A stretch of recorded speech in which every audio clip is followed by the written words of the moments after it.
It's a foggy morning, very wet. Got some rain last night.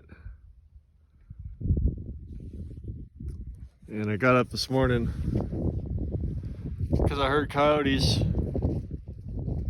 and I was worried about the kittens. So I went out here on the property and the coyote was like really close. Actually, it sounded like it was inside my fence, yapping with another coyote on the outside of the fence, probably because it couldn't get out. So the story here is there's a lot of coyotes out here, and there's a lot of stray cats too. And I've had a couple strays on my property. I kind of took one in last year. His name is Ziggy. Grew really fond of him. He was very affectionate, and not that he became a house cat, but he was always inside with me, hanging out with me, and anytime I go for walks or whatever, he'd go with me, and he was like a dog. And then his brother showed up, and I'm pretty sure it was his twin brother, and I called him Sweaty. And he was around for a few months, and he was a little more skittish at first, but he, before he disappeared, he also became pretty affectionate in a different way, but he was a good cat. And Ziggy and Sweaty were like peas in a pod. They were definitely brothers, and they were always playing with each other and sleeping together or whatever. But Sweaty disappeared, and I don't want to think a coyote got him, but that's high probability. And then a few months ago, I went to Seattle for a weekend, and I left Ziggy inside. I got a cat door so he could get out, and I was hoping he would just hang out inside while I was gone for a couple days. And then I came home and he was gone. And I know he liked to roam. I had a GPS collar for him, and I'd track him and kind of see where he went. And he'd go miles. He'd go up the canyon and explore in other places. And this is before I got him fixed.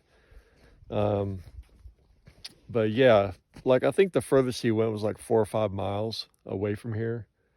Just all over the place. And there were a couple times where he lost the collar on somebody else's property, and then I'd have to go get it and talk to the other property owner, and they were cool, and they'd let me go on their property and get it.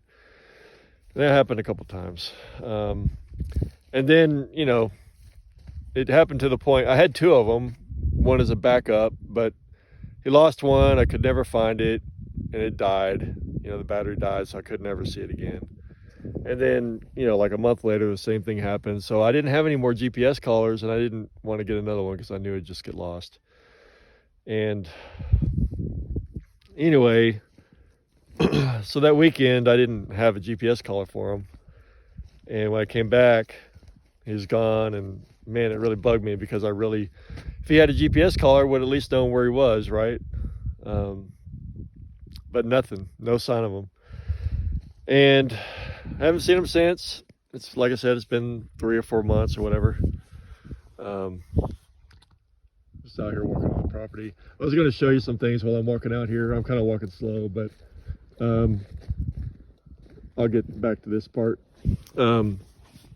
Anyway, so I had to let it go.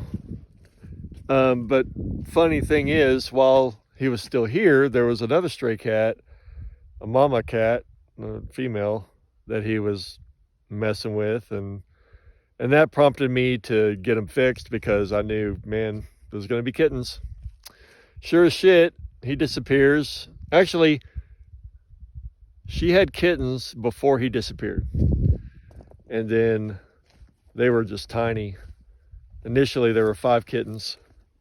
The gray one, who I'm calling ZJ now, and then there's the 2 gray and white ones. And then there was another, actually a little tiny gray and white one that died within like the first couple weeks. And then there was a white one, and that somebody was going to take, and they wanted to name that one. What was the name? I can't even think of the name right now. But anyway, that one disappeared, which was a little sad because I was starting to like that one. It was literally the weekend that I was going to give it away, and this person changed their mind, and then literally a couple days later he was gone. So it was sad because he could have had a new home. Anyway, so there's the 3 kittens that are left over, and the mama's still here.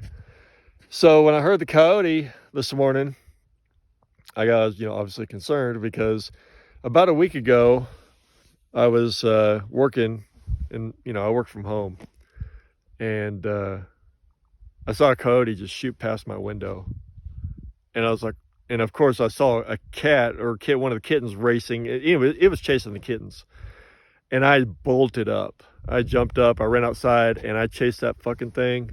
I wanted to tackle it, but I wasn't going to catch it. It's a fucking coyote. So, but I chased it off the property, and I knew, like, I've got a fence around my 10 acres, and I knew there were a couple places where dog or coyote, whatever, had dug underneath the fence. So I'm like, well, I got to fix that, because obviously the coyote got back out that way, and it probably got back in that way. So I fixed those 2 places. I put rocks so the coyote couldn't get back. So this morning when I heard the coyotes, they were over in the area that I had fixed. So I was thinking that the coyote thought that it could get out that way, but it couldn't because I fixed it. So I went over there just to make sure that it didn't dig it up again. Obviously it was gone when I got over there, but no, I didn't see them, but I just heard them this morning. I'm thinking if it got on my property, it probably got in where I've got my gate open. So I think I'm going to start shutting my gate, because I don't want that fucking coyotes coming on here, and I definitely don't want them getting the kittens. So anyway, yeah, so that's part of living out here is, coyotes. And there's a lot of wildlife out here, actually. There's elk. I've seen a family of elk out here. And I've heard from a lot of people that there's a pack of wolves out here too that live up the canyon. So I haven't seen them. At least I thought I thought I saw one at one point when I was on my 4-wheeler, but it was too far. Anyway, so that's the story on coyotes and kittens. So I was going to show you what I came out here to show you. So, all right. So anyway, when I first, about a year ago, last fall, when I moved out here, there were about 30 felled trees that the previous owner had cut down to make room for the view, which you obviously can't see right now because it's foggy, but there were felled trees everywhere. And so I went around cutting them up, and then I dragged them all with my 4-wheeler back to my wood pile near the house. Well, since then, I've been kind of watching to see how the trees are doing out here, and you can see there's a lot of new trees growing. Some of these bigger ones were here before, but over here, like, this is pretty new. Like, this is one of the trees that were cut down. You see all this growth, this is new, coming out of the ground. And all these other ones, like right here, that's all new growth. And then obviously off of that guy. So I'm really happy to see that, because there's a lot of new trees growing out here. Yeah, obviously I'm a nature lover, and I love trees too, but it made me really sad to see all those trees cut down when I was here, but I understand kind of why. I mean, the view is amazing.